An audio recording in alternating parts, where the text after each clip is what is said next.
Analyst ఎంజీరావు గారు మనతో join అయ్యారు. నమస్తే ఎంజీరావు గారు. ఇవాళ అఖండ గోదావరి ప్రాజెక్టుకు శంకుస్థాపన కార్యక్రమం జరిగింది. ఆ కార్యక్రమంలో కేంద్ర మంత్రి గజేంద్ర సింగ్ షెకావత్ పాల్గొన్నారు.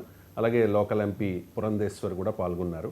ఇక్కడ పురంధేశ్వరి అన్న ఒక్క మాటతో మొత్తం ఆ సభా ప్రాంగణం అంతా కూడా దద్దరిల్లిపోయింది.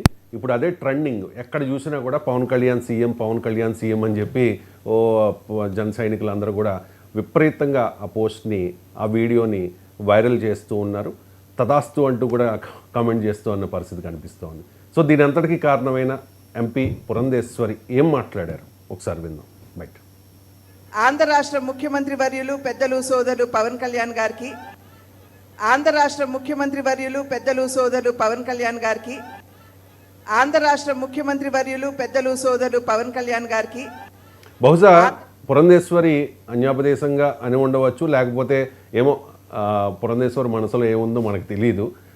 కానీ ఖచ్చితంగా ఇది లోకేష్కి కానీ, చంద్రబాబు నాయుడుకి కానీ, అండ్ తెలుగుదేశం పార్టీ శ్రేణులకు కానీ మింగుడు పడని విషయం.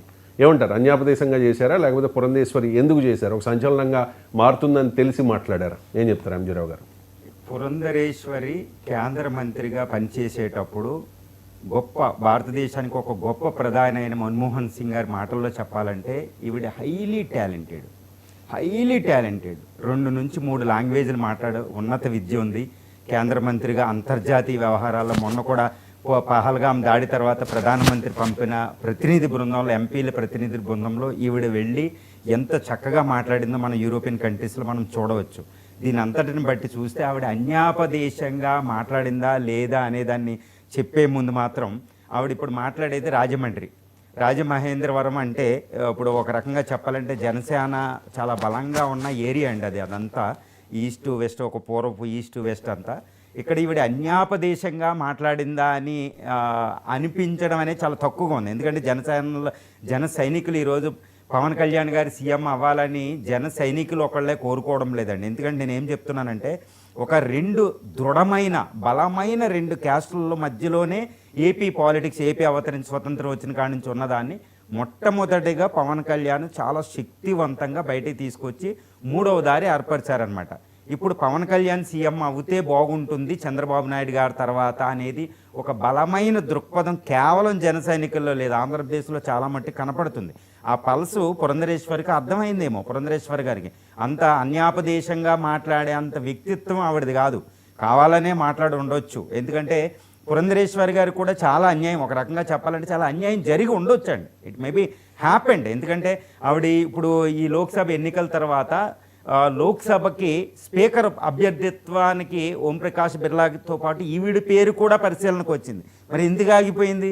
అది ఏదో అన్న శక్తి ఏదన్నా పని జరిగిందా? ఇలాంటిది ఏమంటే కాకపోతే ఈవిడికి చాలా కనుక్కున్న ప్రాతినిధ్యం, అంటే ఒక బీజేపీ అధ్యక్షురాలుగా, ఏపీకి బీజేపీ అధ్యక్షురాలుగా ఇక్కడ కూటమి ప్రభుత్వంలో ఉండి అక్కడ కేంద్రంలో డబుల్ ఇంజిన్, అక్కడ కూడా సర్కారు వచ్చింది, ఇక్కడ సర్కారు వచ్చింది. కానీ పురంధరేశ్వరి గారికి అనుకున్నంత ప్రాతినిధ్యం ఎక్కడ దక్కలేదు, అక్కడ దక్కలేదని చెప్పాలన్నమాట.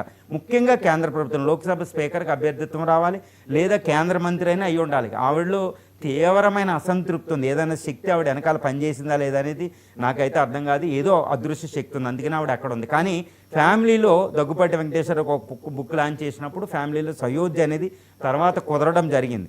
ఈరోజు పవన్ కళ్యాణ్ గారు, అదే జనసేన అధ్యక్షుడు పవన్ కళ్యాణ్ తన సహోదరుడు ముఖ్యమంత్రి, గౌరవనీయులని ముఖ్యమంత్రి వర్యులు అనే మాటలో డిప్యూటీ సీఎం అనే దానికి కొంచెం అది వదిలేస్తే సీఎం అయిపోయినట్టు అంతే.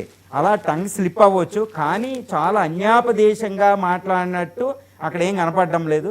కానీ ఎలాగో ఒక బాంబ్ విసరాలని ఆవిడ విసిరు కూడా ఉండొచ్చు అనమాట. అందువల్ల ఇది అన్యాపదేశం కావచ్చు, అన్యాపదేశం కాకపోవచ్చు. కానీ ఇదైతే ఒక వేవ్స్ క్రియేట్ చేస్తుంది, ఒక shocking waves entire across the ఏపీలో క్రియేట్ అవుతుంది అనుకోవచ్చు. ఎందుకంటే మహానాడులో లోకేష్ గారు పట్టాభిషేకం అన్నారు, అవ్వలేదు. సో ఇంకా పోస్ట్పోన్ అవుతుంది. తర్వాత వెంటనే June 21 వైజాగ్లో ఈ యోగా డే జరిగింది, అక్కడ కూడా ప్రైమ్ మినిస్టర్ గారు వచ్చారు. ప్రైమ్ మినిస్టర్ లోకేష్ 1-2 సార్లు కలవడం జరిగింది. ఏదో సంథింగ్ ఈజ్ హ్యాపెనింగ్. తర్వాత బాలకృష్ణ మహానాడుకి అటెండ్ అవ్వకపోవడం, ఎన్టీఆర్ ఫ్యామిలీలో కొంచెం ట్రబుల్స్ ఉండడం, తర్వాత జనసేన అక్కడ పిఠాపురంలో అక్కడ దాన్ని జనసేన ఉత్సవాలు జరిగినాయి. తర్వాత జనసేన అధినేత కూడా సౌత్ ఇండియా ఎంటైర్ టూర్ వస్తున్నారు. డిఫరెంట్ పాలిటిక్స్ జరుగుతుంది. జగన్మోహన్ రెడ్డి చూస్తే ఎలా ఉన్నారు. ఒక రకంగా ఎలక్షన్ జరిగి 1 ఇయరే కానీ కానీ ఏపీ ఇంకా ఎలక్షన్ ముందు జరిగే అంత హీట్ అనేది ఇప్పుడు ఏపీ పాలిటిక్స్లో జరుగుతుందన్నమాట. ఎందుకంటే చంద్రబాబు నాయుడు గారు ఏమైనా కేంద్రంలోకి వెళ్తారా, చంద్రబాబు నాయుడు గారి బదులు ఇక్కడ లోకేష్ గారు సీఎం అవుతారా, పవన్ కళ్యాణ్ సీఎం, ఒక రకమైన హీటప్ ఉంది. అది బయటికి రావడంలే కానీ, ఎందుకంటే ఒక అద్భుతమైన కూటమి ప్రభుత్వం అక్కడ ఉందండి.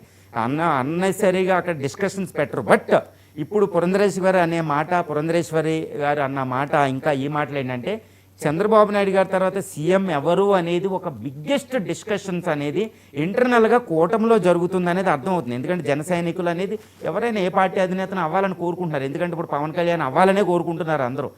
జనాలు అందరూ కోరుకునేది ఏంటంటే ఒక యాక్టివ్, ఒక పవర్ఫుల్ చీఫ్ మినిస్టర్ అనేది ఏపీ పాలిటిక్స్, ఏపీ కండిషన్స్ కావాలి. కానీ పవన్ కళ్యాణ్ గారు కూడా లోకేష్ సీఎం బదులు చంద్రబాబు నాయుడు గారే సీఎంగా ఉండాలని పవన్ కళ్యాణ్ గారు కోరుకుంటారు. ఎందుకంటే పవన్ కళ్యాణ్ చాలా సందర్భాలు అంటారు, I'm learning a great things from the Chandrababu Naidu. ఈ విషయంలో పవన్ కళ్యాణ్ గారు ఉన్నదన్నట్టు కొండల బదులు కూడా చెప్తారు. ఎందుకంటే ప్రస్తుతం ఆంధ్రప్రదేశ్ ఆర్థిక స్థితి, రాజకీయ స్థితిలో చంద్రబాబు నాయుడు గారికి ఉన్న ఎక్స్పీరియన్సే ఇప్పుడు ఏపీని కాపాడగలదని పవన్ కళ్యాణ్ గారు చెప్తారు. బట్ ఆఫ్టర్ చంద్రబాబు నాయుడు గారి తర్వాత ఎవరు అనే క్వశ్చన్ ఉదయిస్తే, ఎవరు అనేది పోలింగ్ ఇప్పుడు ప్రజల్లో పెడితే మాత్రం పవన్ కళ్యాణ్ గారికి ఓటేస్తారు.